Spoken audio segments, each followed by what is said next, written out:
સગીરા દ્વારા જે ગોંડલ કોર્ટમાં જે ફરિયાદ કરવામાં આવી છે એ જયરાજસિંહ જાડેજા, ગણેશ જાડેજા એમના પુત્ર પ્લસ ત્યાં એના જે માણસો છે, દીકપાલસિંહ છે, હેમભા છે, જેકીભાઈ જે ઉર્ફે જયકિશન છે, એમના વિરુદ્ધ છે. અને એ સાથે અન્ય પોલીસ અધિકારીઓ છે એ બધા વિરુદ્ધ ફરિયાદ કરવામાં આવી છે. અને એમને જે સગીરાને સતત કબૂલાત માટે દબાણ કરવામાં આવતું હતું અને જો નિરુતસિંહ રીબડા, રાજદીપસિંહ રીબડા વગેરેના નામ ખોલાવવા માટે જે દબાણ કરવામાં આવતું હતું એ બાબતની ફરિયાદ કરેલી છે. એ અમને તો ખબર જ હતી આવું કંઈક નવી પ્રપંચ થશે જ એ લોકો તરફથી, એટલે અમારી પાસે એનો પ્રૂફ છે ને એમનો ફોટો છે કે એ લોકો કઈ રીતે જયરાજસિંહ પોતે આ જે સગીરા છે એના ફાધરને ધમકાવવા માટે એમના ગામ સુધી પહોંચ્યા હતા એ બાબતનો ફોટો બી મેં તમને આપેલો છે. એટલે એ જે વિડીયોઝ જોવા વાળા છે એ પણ જોઈ શકે છે કે એમના ફાધર કઈ રીતે ડરતા ડરતા આખો ખુલાસો આપી રહ્યા છે. અને બહુ શોર્ટ વિડીયો છે કે જેમાં ચોખ્ખું દેખાઈ રહ્યું છે કે કોઈના કેવા પ્રમાણે વિડીયો બનાવેલો છે. એટલે જોઈએ છીએ હવે તો જે તપાસનો વિષય છે, કારણ કે જે હશે સત્ય તો બહાર આવશે જ. અને જો એ લોકો સાચા હોય તો હું એમ કહું છું કે એમની જે શ્રી હોટલ છે બરાબર, ત્યાં એમને 2 દિવસ સગીરાને ગોંધી રાખી હતી.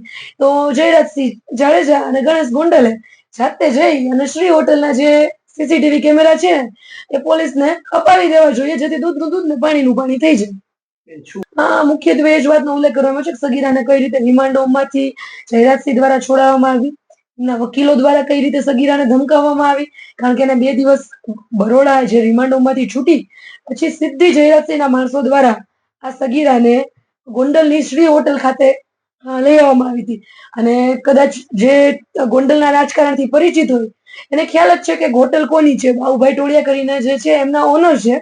અને એની આપણે લોકોએ વિડીયોઝ ને ફોટોઝ જયરાજસિંહ સાથે જોયેલા જ છે. તો એના ઉપરથી સ્પષ્ટ દેખાઈ આવે છે કે આ કઈ રીતનું આખું કાવતરું કરવામાં આવ્યું છે. અત્યારે સૌપ્રથમ તો અમે જે કન્સર્ન ટાઈમ છે એ સમયના બહુ તમને ખ્યાલ જ છે ગોંડલની અંદર સીસીટીવી તો બહુ ચર્ચામાં રહ્યા છે. એટલે જે ગોંડલના ગોંડલ તાલુકા પોલીસ સ્ટેશનના ડીવાયએસપી ઓફિસના સીસીટીવી માંગ્યા છે, શ્રી હોટલના સીસીટીવી માંગ્યા છે.